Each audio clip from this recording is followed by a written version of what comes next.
शं वरुणः शन्नो भवत्वर्यमा शन्न इन्द्रो बृहस्पतिः शन्नो विष्णुरुक्रमः ॐ शान्ति शान्ति शान्तिः।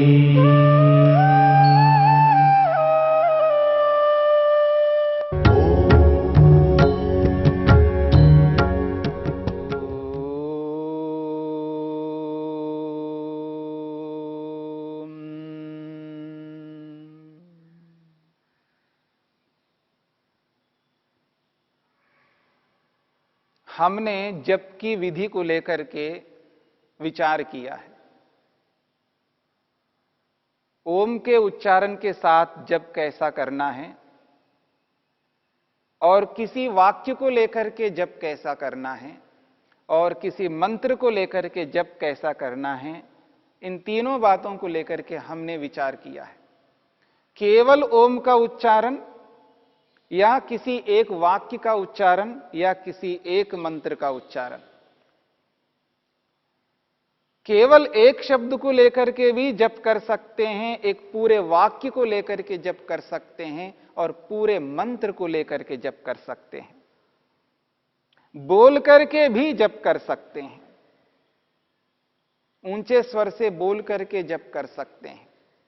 प्रारंभिक योगाभ्यासी, प्रारंभिक साधक यदि ना बोले और केवल मन से करे तो मन को एकाग्र करने में समर्थ नहीं हो पाता है। इतनी योग्यता नहीं होती है व्यक्ति के पास में कि वो मन से ही करे और अपने मन को इधर उधर के विषयों में ना ले जाए। मन को इधर उधर भटकने से रोकना है तो प्रारंभिक व्यक्ति को बोलना है, बोल करके करना है। जब वाणी का प्रयोग करता है उसका मन वाणी में रहता है और वाणी में बोलने वाला जो शब्द है, वाणी में जो शब्द उच्चरित हो रहा है और वो शब्द जिसके लिए पुकार रहा है, जिस ईश्वर को संबोधित कर रहा है, उस ईश्वर में उसका मन लगने लग जाएगा।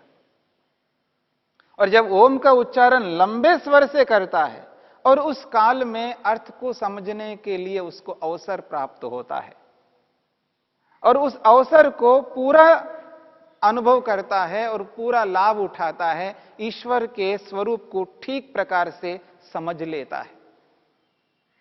ईश्वर के रक्षकत्व को लेकर के, न्यायकारिता को लेकर के, उसकी दया को लेकर के, उसके अलग अलग गुणों को लेकर के जब वो जप करता है तो ईश्वर के साथ तादात्म्य हो जाता है, ईश्वर के साथ जुड़ जाता है।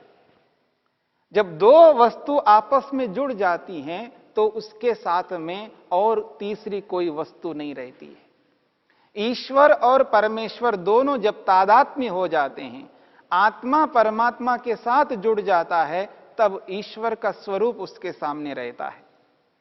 जब परमात्मा के साथ आत्मा जुड़ता नहीं है, तादात्म्य संबंध नहीं बनता, यानी पूरी एकाग्रता नहीं बनती है, उसका पूरा का पूरा मन ईश्वर में लगा हुआ नहीं रहता है, तब जाकर के व्यक्ति इधर उधर के विचारों में लगा रहता है। जब बड़ी वस्तु, श्रेष्ठ वस्तु, उत्कृष्ट वस्तु जब सामने है और उसको यह भी पता है यह महत्वपूर्ण है और वो केवल वस्तु नहीं है, वो सर्वज्ञ के रूप में है, सब कुछ जानते हैं।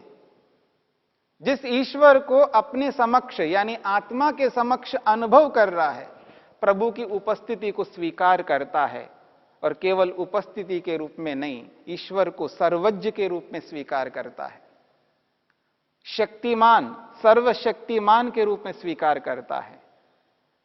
केवल ऐसा ही नहीं स्वीकार कर रहा है, उसको व्यापक के रूप में स्वीकार करता है।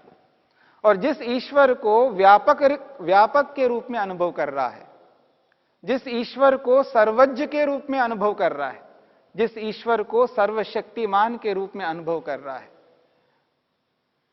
ऐसी स्थिति में वो मन को ईश्वर से नहीं हटा पाएगा। बड़ी शक्ति के सामने छोटी शक्ति जो है डरने लगती है। अल्प जानकार व्यक्ति अधिक जानकार व्यक्ति के सामने डरने लगता है। पापी व्यक्ति पुण्यात्मा के सामने डरने लगता है। ये जो भाव है, श्रेष्ठता और निकृष्टता, अल्पता और अधिकता, जहां ये दो स्थितियां आती हैं, वहां पर जिसमें अल्पता है, न्यूनता है, जिसमें कमी है, किसी भी दृष्टि से, ज्ञान की दृष्टि से, शक्ति की दृष्टि से, किसी भी योग्यता की दृष्टि से, जब अपने आप को कम अनुभव करता है तो वो सावधान होता है।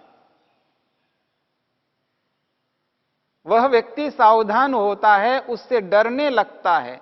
और केवल डर ही नहीं होता है, क्योंकि सामने वाले कोई डराने के लिए नहीं खड़े हैं, वो कुछ देने के लिए खड़े हैं। जो मेरे पास में नहीं है वो देना चाहते हैं। मेरे पास में आनंद नहीं है और ईश्वर के पास में आनंद का भंडार है, दया का भंडार है, करुणा का भंडार है, ज्ञान का भंडार है। कोई ऐसा गुण नहीं है ईश्वर के पास में जो भंडार के रूप में ना हो, अथाह के रूप में ना हो, अनंत के रूप में ना हो। एक भी ऐसा गुण नहीं है ईश्वर में जो अनंत ना हो, सीमित हो, ऐसा कभी नहीं हो सकता। प्रत्येक गुण अनंत के रूप में है, अपार, जिसका पार नहीं कर सकते, जिसकी कोई सीमा नहीं है। ऐसे अपार सामर्थ्य से युक्त ईश्वर के समक्ष हम खड़े हों, उससे निश्चित रूप से डर के साथ साथ यह भी अनुभूति होती है, यदि मैं ईश्वर से हटूंगा तो ईश्वर से जो प्राप्त होने वाला है वो प्राप्त नहीं हो पाएगा। जब व्यक्ति के समक्ष स्वार्थ दिखाई देता है तो कभी भी वो स्वार्थ को त्यागना नहीं चाहता, और आपके समक्ष आ चुका है, स्वार्थ होता है। और कोई भी आत्मा निस्वार्थ कभी नहीं हो सकता, जो आपने समझा है। हां, स्वार्थ दो प्रकार का होता है। स्वार्थ दो प्रकार का होता है। एक ऐसा स्वार्थ है जिस स्वार्थ को जो अपनाता है उसकी जो दृष्टि होती है, किसी को मिले ना मिले मेरे को मिलना चाहिए, किसी को प्राप्त हो या ना हो मेरे को प्राप्त होना चाहिए। ये जो स्वार्थ है इसको निकृष्ट स्वार्थ कहते हैं। और लोक में अक्सर हम देखते हैं इस प्रवृत्ति के कारण से दूसरों को दुख देना प्रारंभ हो गया है। और ये जो स्वार्थ है ये हानिकारक स्वार्थ है। पर जो ईश्वर भक्त होता है, ईश्वरोपासक होता है, जो जप कर रहा है, वो इस स्वार्थ से युक्त कभी नहीं हो सकता। वो उत्कृष्टता से युक्त होता है, ऐसे स्वार्थ को अपनाता है। वो जो स्वार्थ है वो स्वार्थ इस रूप में होता है, मेरे को मिले ना मिले सबको मिलना चाहिए, और जो सबको मिलना चाहिए वो सब में मैं भी आ जाऊंगा। उसकी दृष्टि मैं नहीं रहता है, उसकी दृष्टि रहती है सब। जिसकी दृष्टि में सब रहते हैं उसकी दृष्टि को उत्कृष्ट कहा जाता है, और जिसकी दृष्टि में मैं रहता है उसकी दृष्टि को निकृष्ट कहा जाता है। तो ये जो स्वार्थ है ये उत्कृष्ट स्वार्थ है, सबको मिलना चाहिए। जब सबको मिलना चाहिए ये भाव मन में आ जाता है तो वह व्यक्ति दूसरे को दुख नहीं दे सकता, दूसरे को कष्ट नहीं दे सकता, दूसरे को पीड़ित नहीं देख सकता, दूसरे को अभावग्रस्त नहीं देख सकता। और जब दूसरे को अभावग्रस्त नहीं देगा, उसको यह एहसास करता है कि इसके पास नहीं है, इसको मिलना चाहिए, उसके पास नहीं है, उसको भी मिलना चाहिए, सबको मिलना चाहिए। जब सबको मिल जाता है तो उसको भी मिल जाता है। क्यों? वो सब लोग खाली नहीं रहेंगे, वो सब लोग मिलकर के इसको भी देंगे, तो ये खाली कभी नहीं रह सकता। जब दूसरों को न देने की भावना रहती है, दूसरों को जब नहीं दिया जाता है, उस स्थिति में व्यक्ति अपने लिए सोचता है। जो व्यक्ति अपने लिए सोचता जाता है तो बाकी सब लोग उसके लिए कुछ नहीं सोचेंगे, और ऐसी स्थिति में हानि ज्यादा है, लाभ कम है। जब सब लोग मिलकर के इसके बारे में नहीं सोचेंगे तो इसको कम मिलेगा। मेरी बात को समझने का प्रयत्न करना। सब लोग मिलकर के इस अकेले व्यक्ति के बारे में जब नहीं सोचेंगे तो इसकी हानि ज्यादा होगी, लाभ बहुत कम होगा। क्यों? क्योंकि यह व्यक्ति किसी के लिए नहीं सोच रहा है। जब किसी के लिए नहीं सोच रहा होता है तो दूसरे लोग भी नहीं सोचेंगे। जब मैं किसी को कुछ दे नहीं रहा हूं तो दूसरा मेरे को नहीं देगा। और मैं केवल एक को नहीं दे रहा हूं, ऐसा नहीं है, मैं सबको देना नहीं चाहता हूं, सबको नहीं दे रहा हूं। जब मेरे परिवेश में, मेरे अगल बगल में जितने भी लोग रहते हैं, जब वो इस बात को समझते हैं यह व्यक्ति स्वार्थी है, ये किसी का परवाह नहीं करता है, तो इसका परवाह हम क्यों करें? इसलिए ये जो घटिया स्वार्थ है, निकृष्ट स्वार्थ है, इस निकृष्ट स्वार्थ से युक्त कभी योगाभ्यासी नहीं हो सकता। यदि वो योगाभ्यासी है तो इस निकृष्ट स्वार्थ से युक्त नहीं होता। इसलिए वो उत्कृष्ट स्वार्थ से युक्त होता है। जब ईश्वर समक्ष हो, आत्म समक्ष हो, उसको ये एहसास हो रहा है ईश्वर के पास में अपार आनंद है और साथ में न्यायकारी भी है, सर्वज्ञ भी है, सर्वशक्तिमान भी है, उसके समक्ष में रह करके उससे हट नहीं सकता। दो प्रकार की हानियां हैं।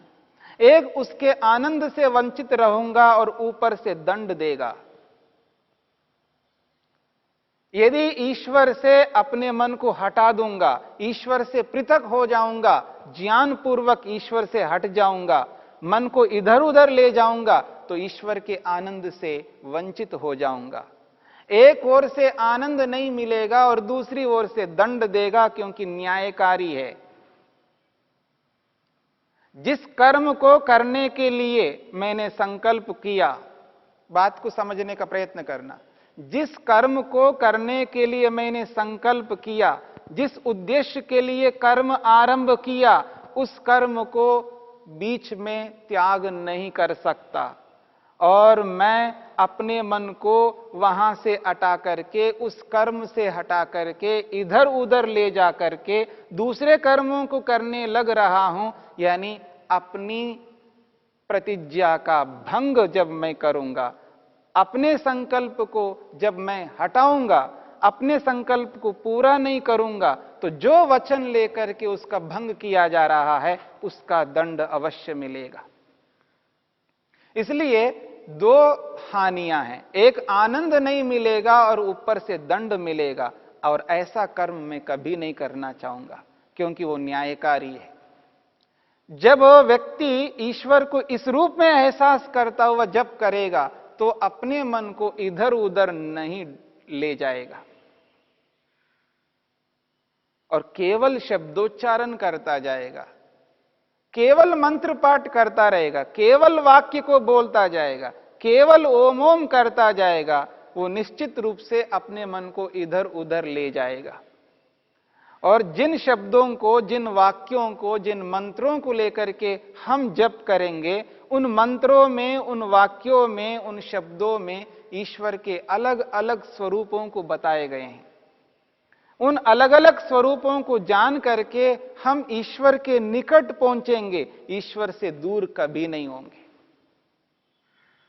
अनेक शब्द हैं जो ईश्वर के अलग अलग स्वरूपों को बताने वाले हैं। जब व्यक्ति को यह एहसास होता है ईश्वर ऐसा भी है और ऐसा भी है और ऐसा भी है, जब ईश्वर के एक एक स्वरूप को जानता जाता है तो ईश्वर के प्रति जो उसकी श्रद्धा है वो और बढ़ती जाती है। ईश्वर के प्रति जो उसका आकर्षण है वो कम कभी नहीं होगा, और अधिक आकर्षण बढ़ता जाएगा। ईश्वर के प्रति जो प्रेम है वो कम नहीं होगा और बढ़ेगा। हम प्रेम उनसे करते हैं जिनसे हमें लाभ होता है, जिनसे हमको लाभ मिलता है तभी हम प्रेम करते हैं, तभी उससे श्रद्धा से युक्त रहेंगे, श्रद्धान्वित होकर के उससे जुड़ा तब तक रहेंगे जब तक उससे लाभ मिलता है। और जिससे सर्वाधिक लाभ मिलते हों, जिसके साथ जुड़ने से सर्वाधिक लाभ मिलते हों, उसको कभी त्याग करना नहीं चाहेंगे। और जब तक यह बोध नहीं होता है, तब तक व्यक्ति दूर होना चाहता है, दूर होता जाता है।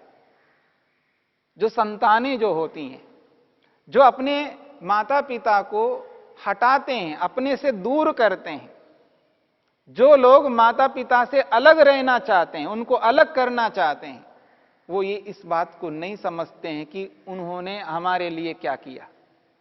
उनके उपकारों को जब व्यक्ति भूल जाता है तभी उनको अपने से हटा देता है, और उनके उपकारों को जब समझने लगता है तो उनको हटाने के स्थान पर उनको और निकट लाने लगता है, पलकों में बिठाने लगते हैं। ठीक इसी प्रकार से ईश्वर के उपकारों को जानना होगा, और ईश्वर के उपकारों को जानने का माध्यम है जप। ईश्वर के अलग अलग शब्दों के माध्यम से, ईश्वर को पुकारने के अलग अलग शब्दों के माध्यम से जब हम ईश्वर का जप करेंगे, उस शब्द से ईश्वर के जिस स्वरूप को बताया जा रहा है उस स्वरूप से लगातार हम जुड़े रहेंगे, वह स्वरूप सदा हमारे समक्ष दिखाई देने लगेगा। आज हम ईश्वर को व्यापक मान रहे हैं। शब्दों से जब बोलते हैं तो ईश्वर को व्यापक बोलते हैं, जब व्यवहार करते हैं तो ईश्वर को एक स्थान पर बिठा देते हैं। क्यों? जप नहीं करते हैं। यदि करते भी हैं तो केवल शब्द का उच्चारण करते जाते हैं, उसके अर्थ को नहीं समझते हैं। ऐसा जप लाभकारी नहीं है। वह लाभ नहीं दे सकता जिस लाभ को हम चाहते हैं। जिस लाभ को हम चाहते हैं वह लाभ नहीं दे सकता। हां, जो कुछ भी नहीं करता उसकी अपेक्षा से ये केवल शब्द का उच्चारण कर रहा है तो उच्चारण काल में वो पाप तो नहीं कर रहा है, उस पाप से बचा तो रहेगा, लेकिन एक विशेष जो लाभ मिलना चाहिए वो लाभ नहीं मिलेगा, यानी कम लाभ मिलेगा। जब तक वो जप कर रहा होता है, केवल शब्द का ही उच्चारण कर रहा होता है, उस काल में कम से कम जो दूसरे उल्टे कर्म करने होते हैं, उल्टे पाप किए जा रहे होते हैं, उनसे तो बचा रहेगा, लेकिन श्रेष्ठ कर्म न बनने के कारण से श्रेष्ठ फल से वंचित रह पाएगा। जब हमें कर्म ही करना है तो उस कर्म को श्रेष्ठता से करना है ताकि श्रेष्ठ फल हमको प्राप्त हो सके। इसलिए जप को जप की विधि से करना है। केवल उच्चारण ना करते हुए शब्द का उच्चारण हो, उसके साथ में उस शब्द का जो अर्थ है, मीनिंग है, उसको समझते हुए, व्यापक रूप से उसको जानते हुए, और वह शब्द जिस ईश्वर के लिए है और जिस ईश्वर को जानने के लिए, साक्षात्कार के लिए हम उच्चारण कर रहे हैं, उस ईश्वर की उपस्थिति को भी एहसास करना है।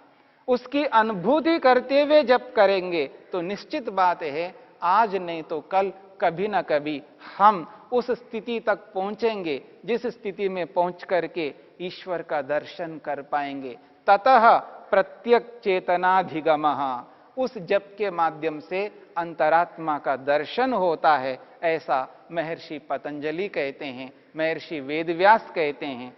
ऋषियों के इन वचनों को जानकर समझकर हमें चलना है ताकि अपने लक्ष्य को हम पूरा कर सकें।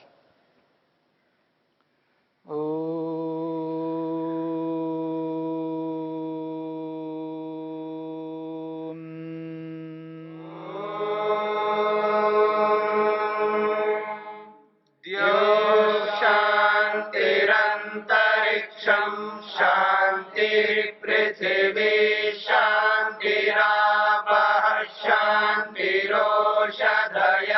शांतिः वनस्पतयः शांतिर्विश्वे देवा शांतिर्ब्रह्म शांति सर्वं शांति शांतिरेव शांति क्षमा शांतिरेधि। ओम शांति शांति शांति।